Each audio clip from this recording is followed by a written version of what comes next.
Hey gang, I'm Blue Foster. Your wig looks nice today. Good job. Um, this is a late night book chat. This has been kind of chipping away at me. I've been thinking about this. I recently acquired this Rick Bass book. And I acquired this because I had opened up this copy of Gordon Lish's literary magazine, The Quarterly, copy 13. And flipped to a random story, and it was Rick Bass. And I've been interested in reading Rick Bass since seeing Paper Bird talk about him. Ooh! I'm only now seeing that this has the little postcard, I guess, most likely for submissions. No, for subscriptions. Yeah, so I randomly flipped this open to a story by Rick Bass, and I was like, okay, cool, serendipitous, let's read it. It was called Fires, and it was fire. It was incredible. It was a super incredibly good story. I loved it. I loved the voice. I loved what happened in it, and I was totally emotionally moved. And it was just one of the best stories I've read in forever, or like ever. Just totally loved it.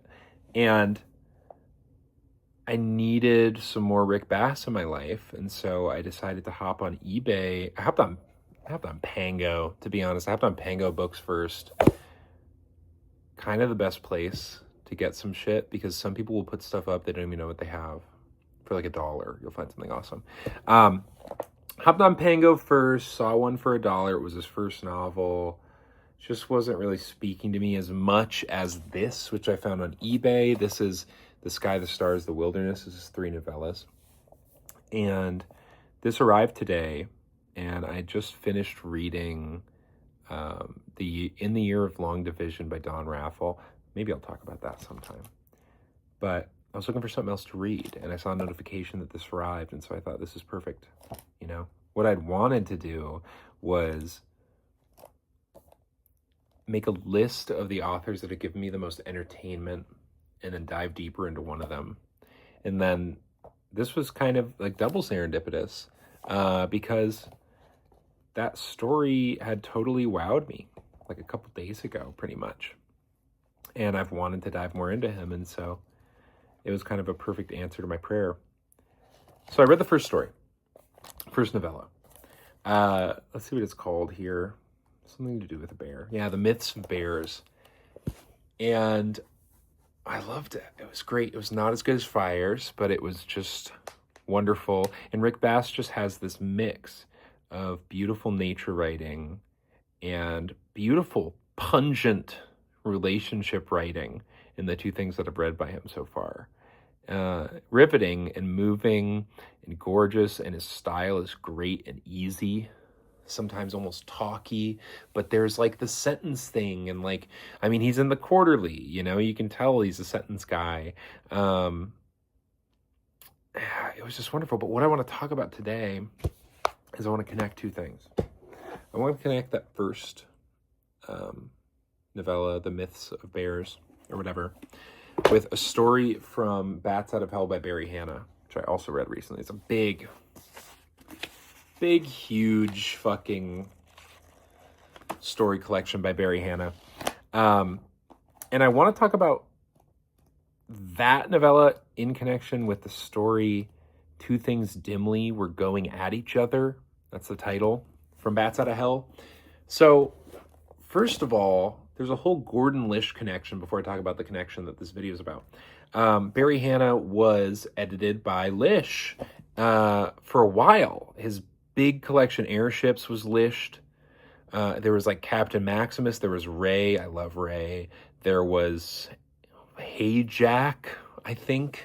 It was like he started his career, Lish sucked onto him, spun out a bunch of gold, and then post-Lish, this is post-Lish.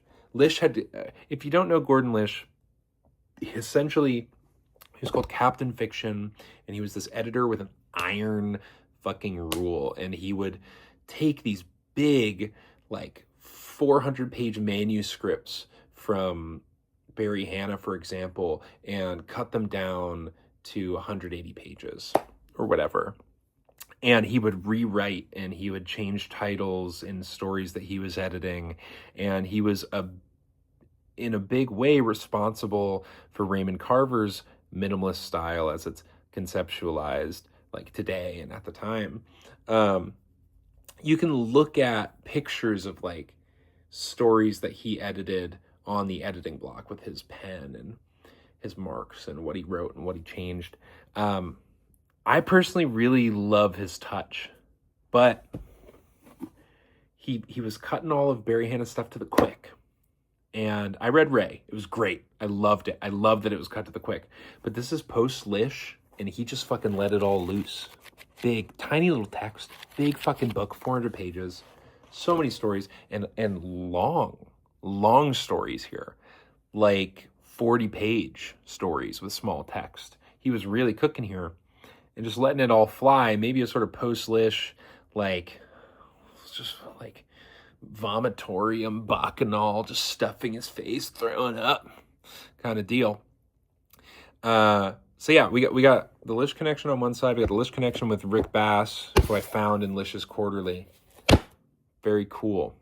I don't smell Lish anywhere on this. I don't think Lish had anything to do with this book, but I don't even know if this was written pre or post Lish for Rick Bass, or if he was like a lover and kept coming back and this was in the midst of that. I don't know. But that's one connection. The connection I want to talk about today, though, are more contemporary, not completely contemporary, but within the last 50 years, depictions of lycanthropy, of werewolves. And I'm not like a werewolf fiction purveyor. I didn't even watch Twilight. I don't know anything. I did not realize that two things dimly were going at each other. That story from Bats Out of Hell was like a werewolf thing until someone in an article, maybe the Justin Taylor article about his selected stories, pointed it out. I didn't know. I was like, oh, he's got a sort of weird dog illness. I love it. It's my favorite thing ever. But then I was trained from that, and I picked it up in the Rick Bass story. So the Barry Hanna story, this writer befriends an old man. It's kind of like his enemy at first, and the old man has this weird, like I said, dog illness, this kind of modern lycanthropy, and he kind of turns into a dog, and he doesn't know what happened to him.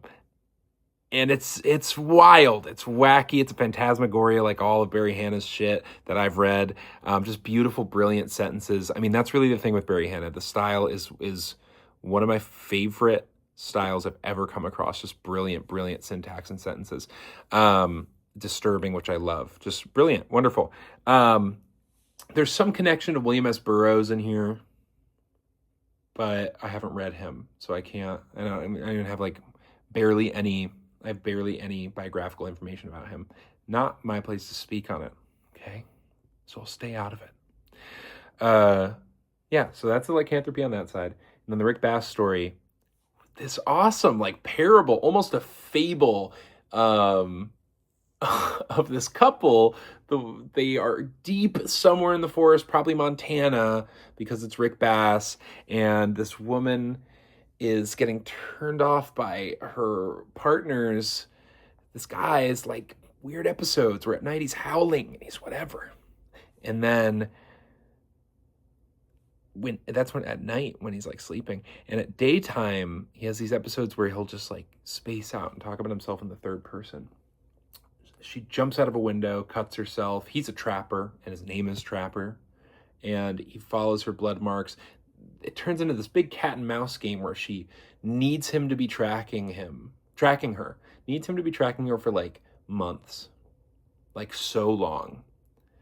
And also feels this need at the same time not to be tracked and to have her own life and to be just separate and avoid. And it's there's this whole it's metaphor, and you can see to the core of that this is a fabulous version of a classic dynamic and a back and forth that's in most of us, which is I need to be my own person and I need to be separate and have my own life, and I could have this beautiful connection and I could whatever and I could be inclined, and it's just done in this beautiful way, and it feels like an excuse, not quite, it doesn't feel like an excuse, but it could be a great excuse for Rick Bass to put in his awesome nature shit where he tells like a tall tale about these grizzly bears and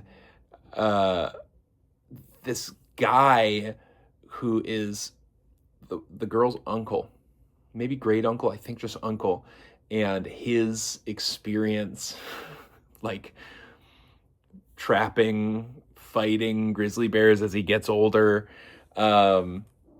And our main guy trapper is like succumbing to this shaking illness. He's deteriorating. He thinks his brain is smoothing. We get beautiful descriptions of like the anatomy of a female lynx. And just these little moments of just like lyric, beautiful writing. It's great. I have no complaints. It's just awesome. And the trapper in the Rick Bass story is kind of trying to figure out, like, am I an animal? Am I an animal soul in a human body? Is this why I've never minded trapping? And then the woman is trying to figure out, why do I need him to be following me? And why do I sometimes feel like I just don't want anything to do with him at all? It just makes for this perfect mix of this beautiful, awesome naturalism thing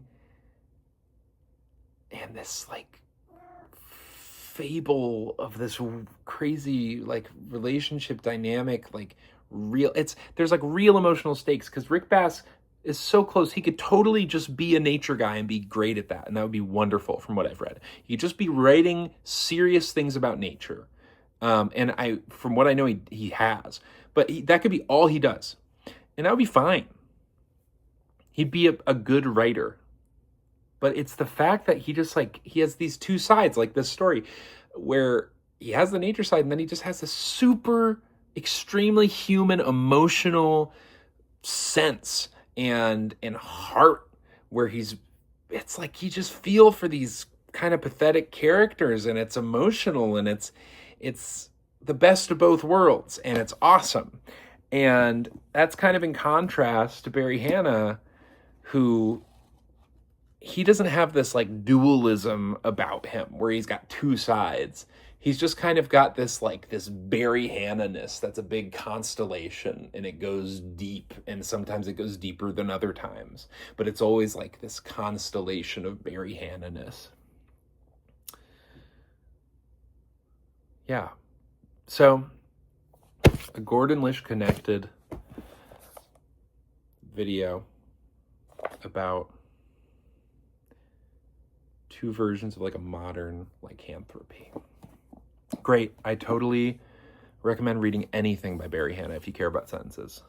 And I totally recommend, so far, with one awesome short story and one novella down, picking up some Rick Bass. That's all I really got. I'll catch you later.